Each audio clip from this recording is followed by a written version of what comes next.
Les halachot, on va faire aujourd'hui, en première partie, les halachot, les lois de la Birkat Kohanim. C'est quelque chose d'important parce qu'il faut savoir comment le Kohen doit se comporter, comment il doit faire la bracha, comment il doit faire la bénédiction de Israël, quand il a l'obligation de le faire, quand il n'y a pas d'obligation de le faire, parce qu'il y a beaucoup d'erreurs qui se glissent par rapport à ça, et comment on doit se comporter pendant cette Birkat Kohanim qui est une bracha, qui est tellement importante. Je voulais rappeler, mon rêve à Botaï, que ce shiur, aussi bien ce shiur que le shiur d'après, c'est à la mémoire de Ravel Destein, Bracha qui est niftar. Cette semaine, on a perdu aussi, encore une fois, en très peu de temps, un autre Gadol d'Israël, un grand du Ham Israël. Et je voudrais aussi vous rappeler, vous dire que cette semaine, c'est aussi la Haskara, le Laftira de mon papa, le 18 Sivan, qui est parti comme ça à Yerushalayim. Il a été enterré à Yerushalayim, il est mort à Yerushalayim après le mariage de ma nièce, la fille de ma sœur. Et c'était pratiquement le jour où il devait revenir en France. Il devait revenir, il a eu une crise cardiaque, il est mort en Eretz Israël. Et voilà, sans qu'on avait besoin ni de le transporter, ni de l'amener de la France qu'en Israël. Et parce que il a fait dans sa vie beaucoup de chesed, beaucoup de bonté, beaucoup de gentillesse. Il a toujours aidé à ce que la Torah, elle se développe dans tous les pays. En Tunisie, il a beaucoup aidé Rav Pinson à ce que les enfants, pour les encourager à venir à la yeshiva, de les prendre de l'école des filles, à l'amener à la yeshiva, des garçons pour qu'ils viennent à la yeshiva. Et il prenait le risque, il faisait monter je ne sais pas combien de personnes dans sa voiture, combien d'élèves, voilà. Et quand on était, le quartier où on était à Tunis était un peu dangereux. En hiver, on a passé toute l'année à la Goulette, voilà, pour ceux qui ne connaissent pas, vous voyez votre carte, voilà, toute l'année, et il n'y avait pas de minyan, et mon grand-père ne pouvait pas rester sans prix avec minyan. Il a organisé un minyan avec les gens de l'asile des personnes âgées, l'osé, que il y avait, à l'époque, il n'y avait pas beaucoup de monde en hiver, il n'y avait que en été le minyan, et il a organisé un minyan pour ne pas qu'on reste en minyan. Et il payait tous les gens qui venaient, toutes les personnes qui avaient besoin, toutes les personnes âgées. Il les a payés pour qu'ils viennent à la tfila. Et que, voilà, toute sa vie, c'était une vie de chesed. Une vie que jamais, avec mes frères, on a connu l'école Goy. On était toujours dans l'école juive. Il nous a toujours encouragés de faire la Torah, de faire les mitzvot, d'être gentil. Il s'occupe à Sarcelles entre autres, du Ta'ani Dibour, du jeune de la parole. Il était administrateur avec M. Wanish à Sarcelles, voilà, et il nous a appris toujours à être un homme droit, un homme gentil, un homme qui a une bonne moralité, et un homme qui aimait beaucoup à être toujours des gens qui aiment les rabbanim et diffuser la Torah. Voilà. C'est quelques mots, c'est Leilou Nishmato. On commence maintenant. Amen. C'est mardi soir, son anniversaire, mardi soir, mercredi, voilà. Alors, une petite introduction de Birkat Kohanim. Rabbi Yoshua Ben Levi disait, d'où on sait qu'Akadosh Baruch Hu, il a envie de Birkat Kohanim. Il aime la Birkat Kohanim. C'est marqué, parce qu'il est écrit dans la Torah, Vesamou et Shime'al Bnei Israël, qu'on mette mon nom sur les enfants d'Israël, Vania Va'achem, et moi je vais les bénir. Rabbi Yoshua Ben Levi, il dit, celui qui est chaque Kohen, qui bénit le béni Israël, qui veut bénir Mitbarech, il est béni. Et Vesheno Mevarech, celui qui bénit pas, Eno Mitbarech, il n'est pas béni, comme c'est marqué, c'est écrit dans le texte, Va'avarcha Mevarecha, je bénirai ce qui te bénira. Et Rabbi Yoshua Ben Levi dit, celui, tout Kohen, qui ne monte pas sur le Dukhan, sur l'estrade qu'il y a devant le Sefer Torah, eh bien, pour bénir les bénis Israël, et qui se trouve dans la synagogue pendant Birkat Kohanim, eh bien, il transgresse 3 mitzvot positive de la Torah, il y a marqué Kotevachu, puisqu'il y a marqué le mot bracha, il est marqué, ou bien bénir, c'est marqué 3 fois, il y a marqué dans le premier, il y a marqué Kotevachu, ainsi vous bénirez, donc il y a une mise de bénir, il est écrit aussi Amor Lahem, Dieu dit à Moshe, dis aux Kohanim de bénir, après les Samou et Tumah ben Israël, qui mettent mon nom sur les enfants d'Israël. Voilà. Donc Dieu en apprend l'importance, peut-être on dirait un petit mot tout à l'heure sur une histoire sur Birkat Kohanim, qui est une bracha tellement, tellement importante. En tous les cas, dans la première partie, c'est les halachot. On va faire quelques halachot, et bien Hachem, parce que c'est tellement vaste qu'on va continuer avec l'aide de Dieu les autres semaines. Donc c'est une mitzvah tassée de la Torah qu'on a dit que les Kohanim ils bénissent les Bnei Israël avec les Siout Kapaim, en élevant les mains.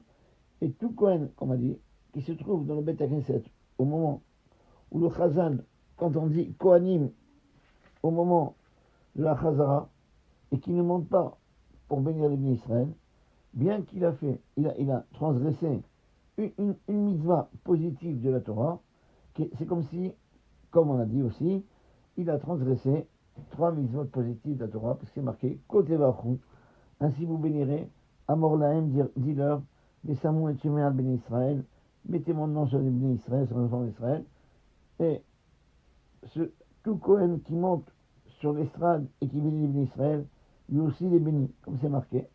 Va'avacha mevarachecha, je bénirai ceux qui te béniront. Et même si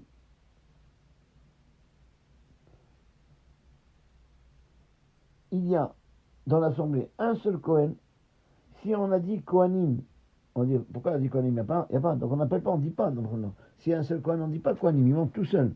Pour qu'il y ait marqué dans la Torah, Amor Lahem, dis-leur, ça veut dire plusieurs, il faut qu'il y ait 2. Donc, mais quand même, ça veut dire que si on a dit Kohanim par erreur, et que le seul Kohen qu'on a, il n'est pas monté pour faire Birkat Kohanim, eh bien, il a transgressé une mitzvah positive, comme on a vu, égale à 3 mitzvot. Dans quel cas, le Kohen qui ne fait pas Birkat Kohanim, il a comme s'il avait transgressé 3 mitzvot positives, c'est dans le cas où le Kohen était à la synagogue au moment où on a dit Kohanim.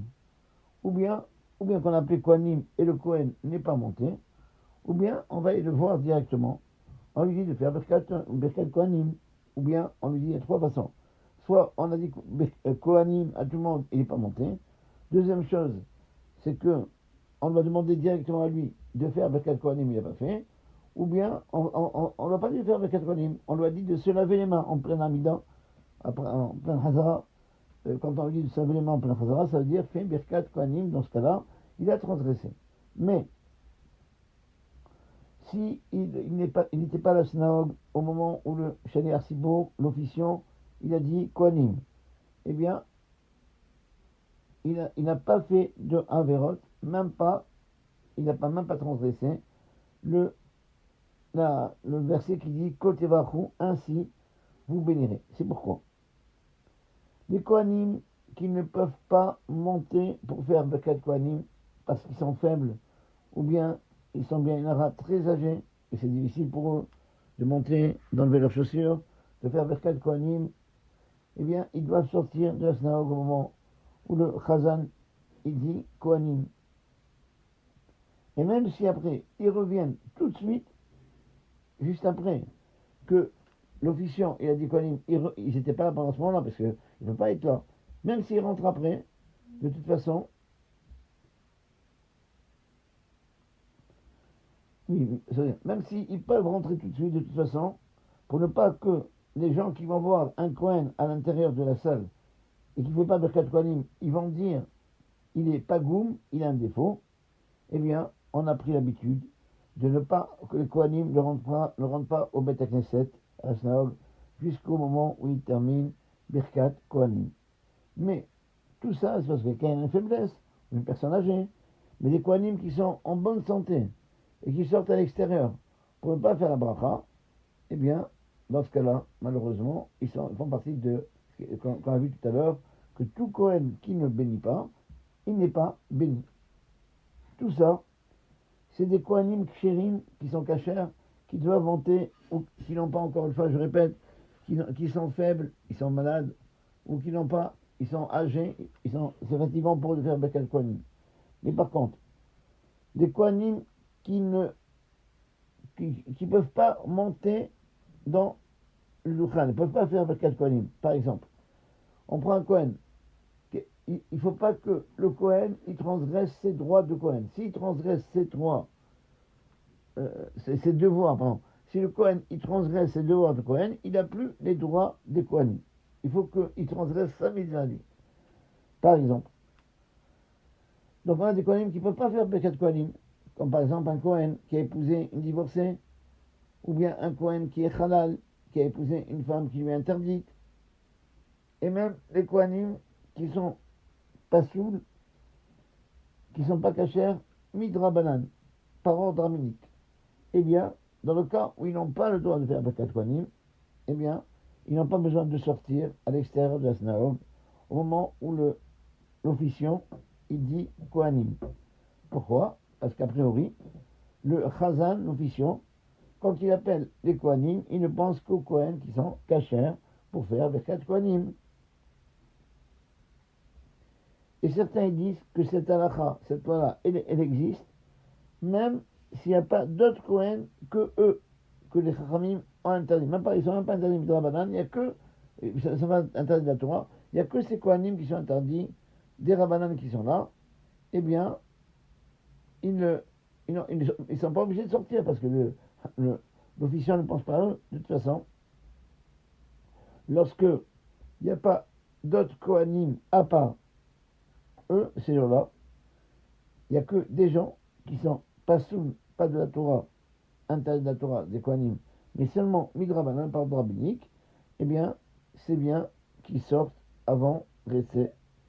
Et c'est bien aussi que celui qui dit Kohanim, donc l'officier encore dit Kohanim, eh bien, il pense qu'il n'appelle à faire Birkat Kohanim que les gens qui ont le droit de le faire et qui n'ont pas d'interdiction, même pas midrabanan, même pas par ordre rabbinique.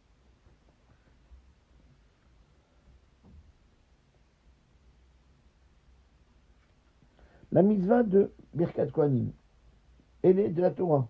Même de nos jours, qu'on n'a pas de Beth Amikdash, qu'on n'a pas de temple, et qu'il n'y a plus de Avoda, parce qu'en principe, les Kohanim ils bénissaient le peuple au moment du service au temple. Eh bien, aujourd'hui, même si on n'a pas de Beth Amikdash, et qu'il n'y a pas de Avoda, il n'y a pas de service au temple, eh bien, la mitzvah de Birkat Kohanim, la bénédiction des Kohanim, elle est aussi encore de la Torah. Celui qui est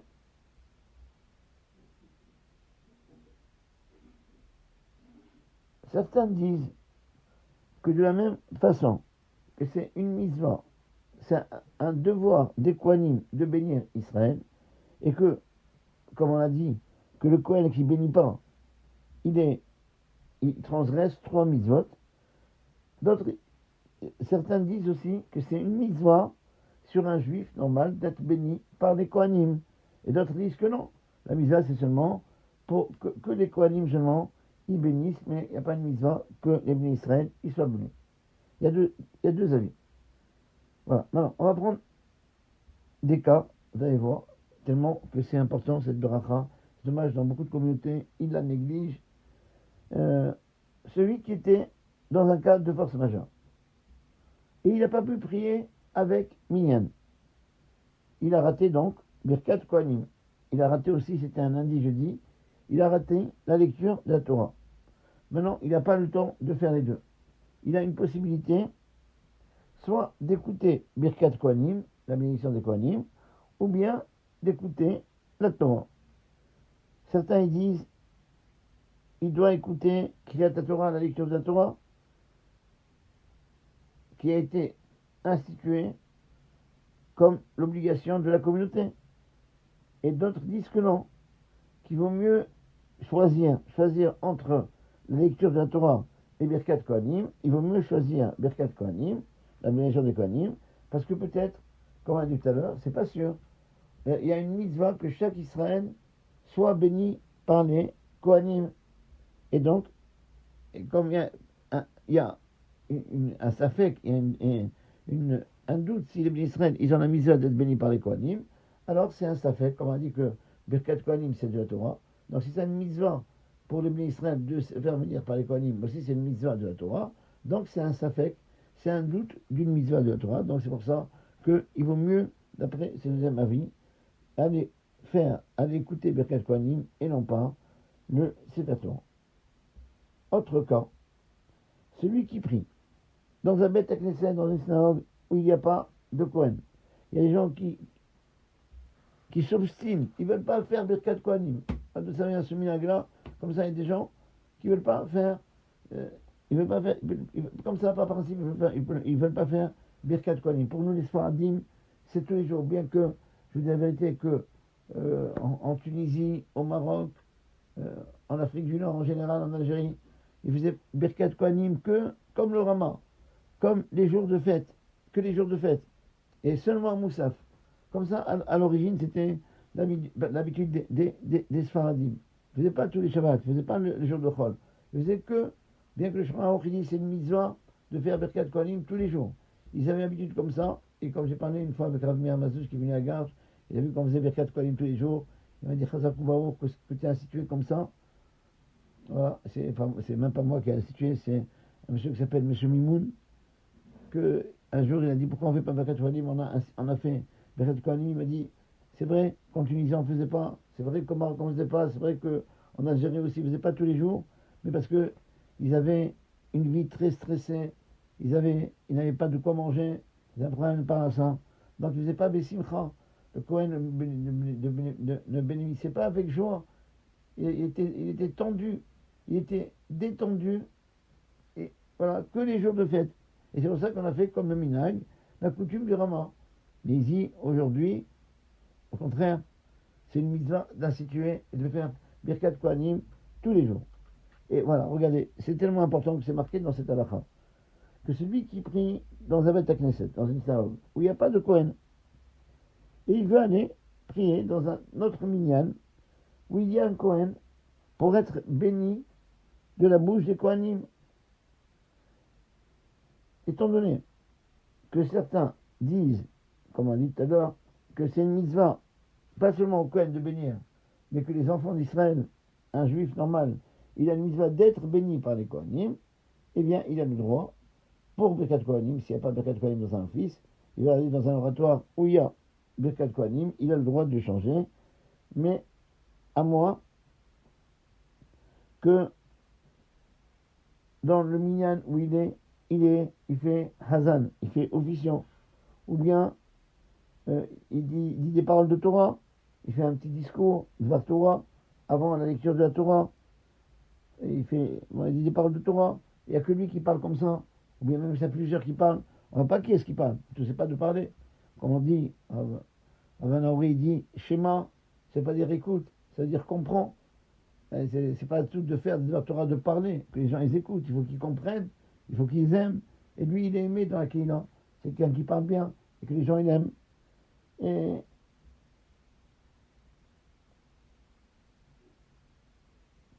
ou bien c'est un bon Chazan, c'est un bon Baal Koré, c'est quelqu'un qui lit bien sur la Torah, que dans ce cas-là, eh bien, il doit renoncer à cette mitzvah tellement chère et n'écoutera pas Birkat Kohanim, même d'une façon journalière. Aucun jour il va écouter. Pourquoi? Pour faire Zikou Arabim, pour aider les gens à faire la Torah, les encourager à faire les mitzvot.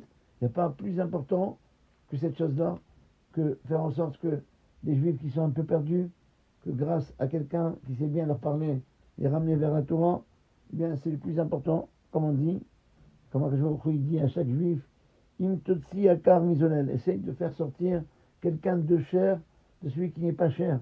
Prends quelqu'un, c'est ça la force, c'est pas de renvoyer les enfants, pas de dire cet enfant ne vient pas dans mon école, non, il comprend pas, ou bien il y a des yeshivot, des écoles, je sais pas, en tous les cas que des fois ils sont fiers de dire, nous on renvoie, celui qui ne veut pas étudier on renvoie, c'est pas une bravoure, au contraire, c'est marqué dans le pasouk, Liotsi Akar, Im Totsi Akar Mizonel, prends quelqu'un, ce que fait Akadosh Baruch Hu, il prend quelqu'un qui coûte pas cher, il le rend cher, il lui donne de la valeur. C'est ça la force d'un homme. C'est pour ça qu'on dit que les tefilines, c'est fait avec quoi? Avec une peau de vache. Le Sefer Torah avec une peau de vache. C'est quoi la force d'Hachem? De prendre quelque chose qui est bon marché et le rendre cher. Le juif, c'est comme ça. Il ne doit pas s'occuper des plus forts, ceux qui ont une bonne tête et qui vont bien étudier et qu'ils ont toutes les dispositions pour réussir dans la Torah. Non. Le plus grand travail, c'est prendre quelqu'un qui ne sait pas lire. Quelqu'un qui, par exemple, on l'a vu dans le Gemara, quelqu'un qui il a perdu son père, il ne savait pas faire le Kaddish. Et Rabbi Akiva lui-même, il a pris 200 ans pour lui apprendre le Kaddish. Et on voit le résultat qu'il a eu, que son père en fait monter chaque fois un peu plus d'un degré de paradis, jusqu'au moment où le fils, on est arrivé au niveau, au début, on lui apprenait qu'à lire, et après, c'était un Talmid Chacham, un grand érudit de Torah, qui leur a fait des drachot. Voilà. Donc, c'est tellement important, cette mitzvah-là, que même si on a une mitzvah, peut-être de la Torah, il vaut mieux renoncer à cette mitzvah pour faire Zikoué Rabim, pour travailler avec les autres, pour les rapprocher de la Torah. N'oubliez pas, c'est tellement, il ne faut pas penser qu'à nous, il faut penser aux Juifs qui sont un peu égarés. Voilà. Rav Edenstein, c'était le travail qu'il faisait. Et il prenait les Juifs, quel que soit leur niveau, leur degré de religiosité, il les ramenait vers la Torah. N'oubliez pas que c'est marqué dans les Sfarim, dans les livres, quand on dit surtout pendant Aseret et Metshuva, pendant les 10 jours de pénitence, quand on dit dans la bracha de Hamida,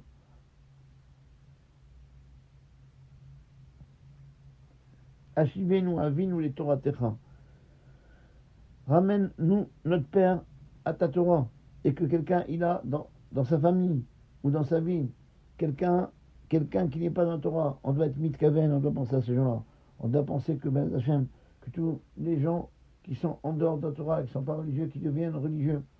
Rav Hakim, il nous a rapporté qu'il y avait un Rav, je ne me rappelle pas lequel, qui disait jamais il y a les religieux et pas religieux. Il disait il y a les religieux et ceux qui deviendront Ben Hashem religieux. C'est comme ça qu'il faut parler de chaque juif. Pas dire qu'il est foutu, que lui c'est un chantier, il ne pourra jamais revenir. Non, il faut dire que Ben Hashem, il aura le srout de revenir vers la Torah. On ne peut pas faire Birkat Kohanim s'il n'y a pas moins de 10 personnes, avec moins de 10 personnes. Parce que ça fait partie des choses saintes qu'on ne peut le dire qu'à 10 personnes. Et les Kohanim, eux-mêmes, est-ce qu'il faut avoir 10 personnes à part le Kohen qui bénit? Non. Les Kohanim, ils sont inclus dans les 10 personnes qui font Birkat Kohanim. Parce que les Kohanim, eux aussi, ils sont dans la bracha, comme c'est marqué, comme on dit dans le texte de Birkat Kohanim. Va'ani avarachem, ils mettront mon nom sur les bénis Israël, les enfants d'Israël, et moi je les bénirai. C'est-à-dire que je dis aux Kohanim, ne croyez pas que vous allez bénir. Et vous allez poser la question, et qui va vous bénir à vous? Eh bien, moi je vais vous bénir. Donc la bracha, quand les Kohanim, ils bénissent pas seulement les autres, ils se bénissent à eux-mêmes. Et donc eux, ils font partie aussi de la bracha. Le marqué Va'ani, moi je les bénirai. C'est pour nous dire deux choses. Va'ani avarachem, c'est pas les Kohanim qui bénissent, c'est les Kohanim, ils sont qu'un intermédiaire pour amener la bracha. Et donc, on est d'accord, donc, de ces mots-là, on apprend que même si on est 10 personnes avec les Kohanim, eh bien, ça suffit. Mais un mineur, on ne peut pas l'associer au minyan, comme on ne peut pas l'associer au minyan, aux 10 personnes, pour la chazara, pour répéter l'amida, et pour le kaddish. Voilà. On va voir tous les cas. S'il y avait 10 personnes au début de la répétition de l'amida, et il y a une partie qui est sortie, et qui reste maintenant le rov minyan, la majorité du minyan. Il y a au moins 6 personnes qui sont restées. Il y a des personnes qui sont parties. Mais on a commencé déjà la répétition de l'amida. Il y a des gens qui sont sortis, qui n'ont pas fait attention, qui n'ont pas minyan. Voilà. Et il y a toujours dans les communautés des gens qui font tellement du bruit, qui parlent tellement qu'on a l'impression qu'il y a des milliers de personnes, alors qu'il y a que, des fois, on n'est que 10. Voilà. Donc, s'il y a une partie qui sort, et que maintenant il reste la majorité, il n'y a pas minyan, mais on a la majorité, on a plus de 6 personnes, eh bien, on a dit que d'après la Lachar, je veux dire, si on a commencé la mitzvah, on continue, même si ce n'est pas 10, à condition qu'il y a la majorité. Ça veut dire, s'il y avait 10 personnes, on a commencé la répétition de l'Amida, ou bien il y avait 10 personnes, et que on a commencé le début du Kaddish, et après, en plein milieu du Kaddish, il y a quelqu'un qui est sorti, ou 2 personnes, ou 3 personnes, ou 4 personnes. Pareil pour le Hazara, il y a 2 personnes, 3 personnes ou 4 personnes qui sont sorties. Eh bien, la Hazara, on a commencé un mitzvah, même qu'il y a moins de 10, eh bien, à partir du moment où il y avait 10 au début, on peut continuer. Par contre, si c'était une erreur depuis le début, ça veut dire que les gens ils pensaient qu'il y avait 10 personnes. Mais non, il manquait un. On n'a pas fait attention. Mais depuis le début, il n'y avait pas 10 personnes. À ce moment-là, il faut arrêter en plein milieu. On ne continue pas tout le Kaddish, on ne continue pas tout la Hazara, parce qu'en réalité, depuis le début, il n'y avait pas Minyan. Donc, quand on a commencé le mitzvah, on était 10 personnes qui exigent 10 personnes, comme par exemple le Kaddish, comme la Hazara, comme Birkat Kohanim, et que des gens ils sont sortis de telle sorte qu'il n'y a pas Minyan, eh bien, la mitzvah qu'on est en train de faire, c'est pas grave, on peut continuer tant qu'il y a la majorité de Minyan, c'est-à-dire tant qu'il y a 6 personnes. Par contre, parce qu'on est dans la mitzvah, alors on continue. Par contre, si on a, donc au début de la Hazara, on était 10 personnes, il y a des gens qui sont sortis. Donc on a dit qu'on peut continuer la répétition de la Mida. Question, est-ce qu'on peut faire aussi Birkat Kohanim? Est-ce qu'on peut, le Kohanim, est-ce qu'ils bénissent ou non? Non, ils bénissent pas. Pourquoi? Parce que Birkat Kohanim, c'est une autre mitzvah, c'est pas la même mitzvah.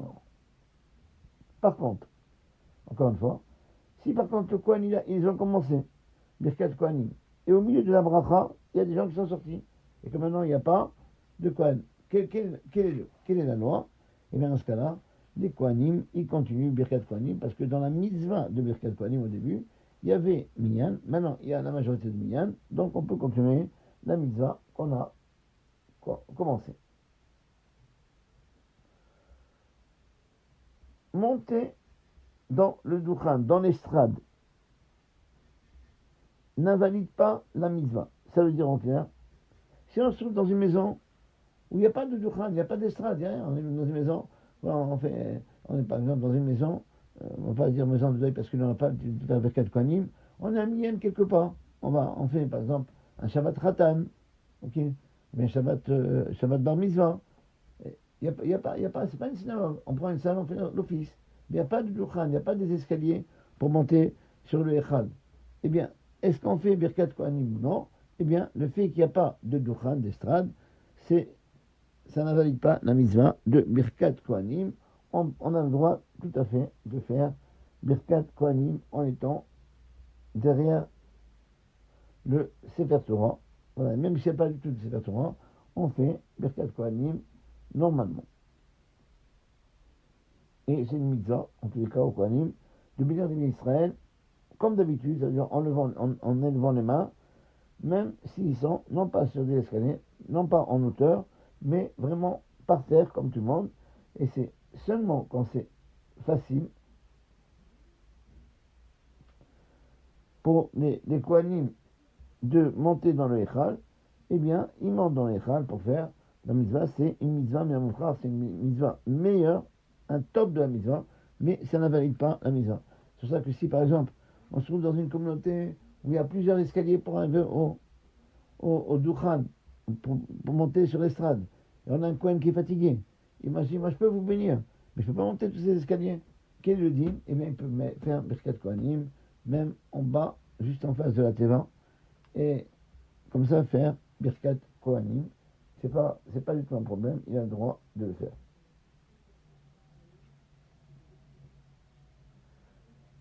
En tous les cas, si on peut, il y a une estrade, on peut monter sur l'estrade, comme ça tout le monde voit les Kohanim, eh bien, c'est mieux, c'est ce qu'on appelle en hébreu mitzvah minamufra, c'est une mitzvah au top niveau de bénir comme ça sur l'estrade les Bnei Israël. C'est pourquoi. On va prendre un exemple. Vous allez voir de quel cas il s'agit la plupart du temps. On a un Shaliach Sibour, un officiant qui est Kohen. Il n'y a pas un autre Kohen, il n'y a que lui. Alors, quel est le din quand on a un officiant et l'officiant il est Kohen? Lui il doit faire la Hazara. Est-ce qu'il fait Birkat Kohanim ou non? Il faut savoir parce que ça c'est des halachot bien précises. Les gens ils disent comme ça il faut mettre oui, non. Regardez quelques cas. Donc on a un Shaliach Sibour qui est Kohen, un officiant qui est Kohen. Il n'y a pas un autre Kohen, il n'y a que lui. Alors, si la Teva elle est proche du Echal, de l'estrade, comme chez les synagogues Ashkenazim, comme les synagogues qu'on a, les synagogues de Paris, comme la Victoire, vous avez la tfila, parce que chez les Ashkenazim, en général, la teva, l'estrade, elle ne sert que pour la Kriyat Torah, la lecture de la Torah. Maintenant, l'office où ils font, sur un standard, ça veut dire pour être debout. Et voilà, ils font comme ça, et le standard en général, la teva, chez eux, il se trouve au milieu de la communauté, au milieu de la salle, et le standard, il se trouve près du Echal. Maintenant, si. Donc, je reprends le cas. Donc, vous avez vu comment ça se fait une synagogue. Donc, comme ça, chez nous, non. On a toujours. On a que la Teva chez les Sfaradim. Et dans la Teva, le pupitre qu'il y a, il se trouve toujours au milieu. Et c'est de là-bas que le Hazan, il fait. L'officiant, il fait son office. C'est de là-bas aussi qu'il fait Kriyat Torah. On n'a pas deux choses. On n'a pas ce qu'on appelle la bima. Bima, ça ne veut pas dire l'âne. Oui, la messe. Non. Ça, c'est en arabe. Bima, c'est l'endroit où il fait ce qu'on appelle le standard chez les Eshkaz. C'est là-bas où ils font la tfila et la teva pour mettre le Sefer Torah. Voilà. Donc, il y a un seul Kohen. Si la teva ou le Kohen, il se trouve pour faire l'office, elle est proche du Echal. Elle est proche de la mort où on met le Sefer Torah. De telle sorte que lorsqu'il va faire Birkat Kohanim, comme il se trouve au début de la synagogue, eh bien, tout le peuple, il est devant lui. Et donc, ils vont faire partie de la bracha. C'est pas obligatoire de monter dans le Dukhan, dans l'estrade. Pourquoi? Parce que, comme on a dit tout à l'heure, l'estrade n'invalide pas la mitzvah. Même si on n'a pas d'estrade, on peut faire la mitzvah. Mais, si la teva, l'estrade, elle est loin du echad, de telle sorte que les gens ne savent pas qu'il y a une partie du tzibour, de la communauté, qui ne seront pas devant lui. Et ils ne vont pas faire partie de la bracha. Eh bien, il vaut mieux qu'il se déplace, même quand tu es en train de faire la Hamida, parce que c'est le seul Kohen. Eh bien, il va se déplacer, il va jusqu'à l'estrade pour faire la bracha, pour avoir tout le peuple devant lui. On va expliquer très bien, vous allez comprendre clairement. Et tout ça, c'est seulement dans le cas, il a le droit de se déplacer jusqu'au Echad. Et dans le cas où il y a une partie qui est devant lui, pour que tout le monde, pour faire participer tout le monde à la bracha, tout ça, c'est quand il prie avec un livre de prière, pas par cœur. Et qu'il est sûr qu'après Birkat Kohanim, il pourra revenir à sa prière sans être troublé, sans perdre ce qu'on appelle des pédales à cause de la peur de la communauté. Mais, s'il a peur que s'il va se déplacer comme ça, il va se troubler dans sa Birkat Kohanim ou sans asfila. Vous savez, des fois, le fait que quelqu'un il se trouve dans la tfila, c'est pas un bon signe.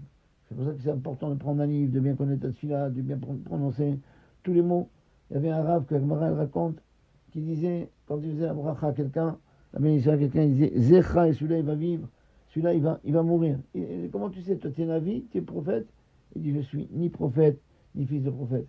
Mais quand la tfila, elle est limpide dans ma bouche, elle sort comme ça, d'un coup, avec distinction, prononcez bien les mots, je sais qu'il va vivre.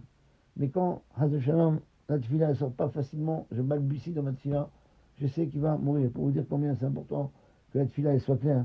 De prendre, pour ceux qui ne connaissent pas bien la tfila, prendre un livre pour bien prier, pour prononcer mot à mot. Il faut y marquer Tzoharta, c'est la teva. Le Bokh dit, mets un diamant dans la teva de Noé. C'est quoi un diamant? Il dit Tzohar, chaque mot, il faut que tu mettes, fais dans chaque mot que tu prononces la teva comme c'est soit un Tzohar, comme une pierre précieuse. Comme ça, le Bokh écoutera notre filote, il nous donnera tout ce qu'on va demander. Alors, j'explique.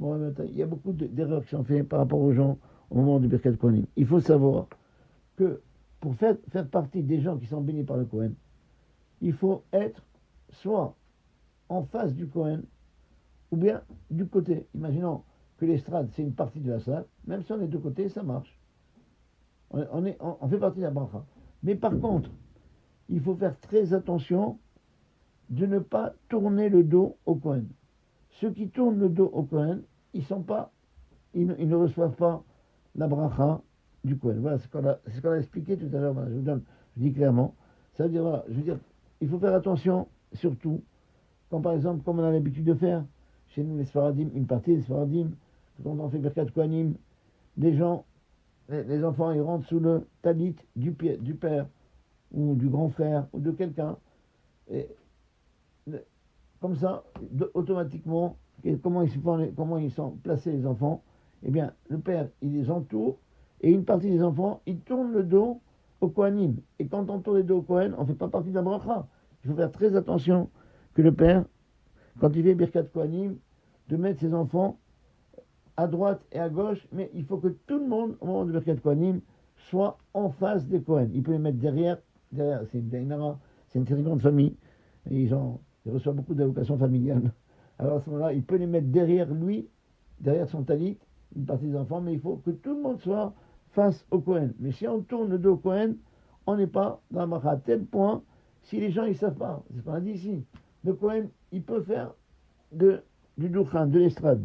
Mais si l'estrade est loin de l'endroit où se trouve le Sefer Torah, et que s'il fait de l'estrade, toute la partie qui est du Sefer Torah jusqu'à l'estrade, ils ne vont pas se déplacer, donc ils vont être devant le Kohen et pas derrière le Kohen, eh bien ils ne font pas partie de la bénédiction.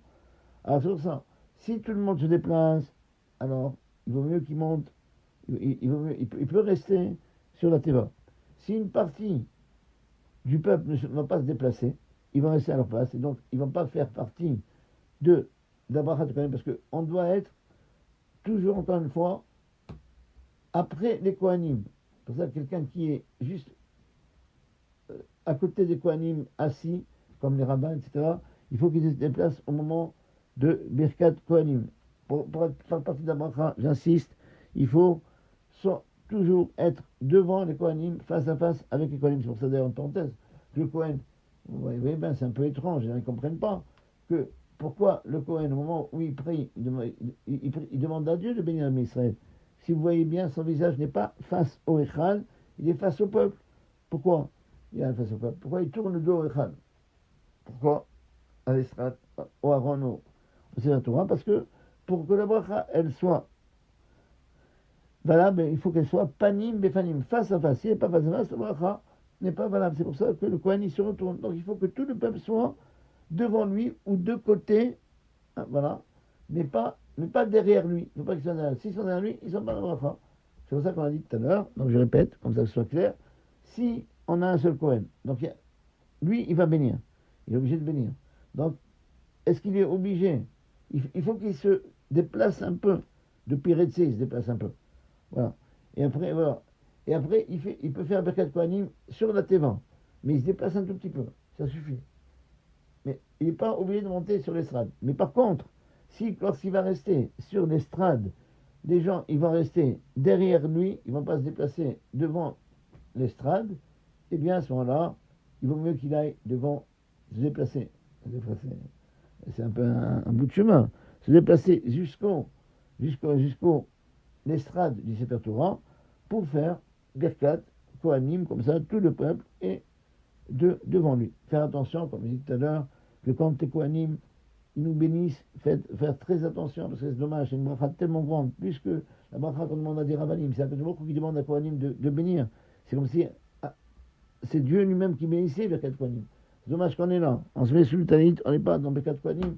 N'oubliez pas que vos enfants doivent être face à vous. Toutes les personnes qui sont bénies doivent être face au Kohanim, et on ne peut pas faire un cercle et les entourer de telle sorte que les enfants, on peut entourer, mais il faut que les enfants ils sachent que quand ils ne doivent pas avoir le visage face à leur père, mais le visage face au Kohanim. Voilà. Et donc tout ça, c'est un problème quand il y a par exemple un seul Kohen qui est le Chazan. Mais s'il y a deux Kohanim, si à partir de Kohanim, nous on a l'habitude, même si le Chazan il est Kohen, c'est pas lui qui va bénir. Voilà.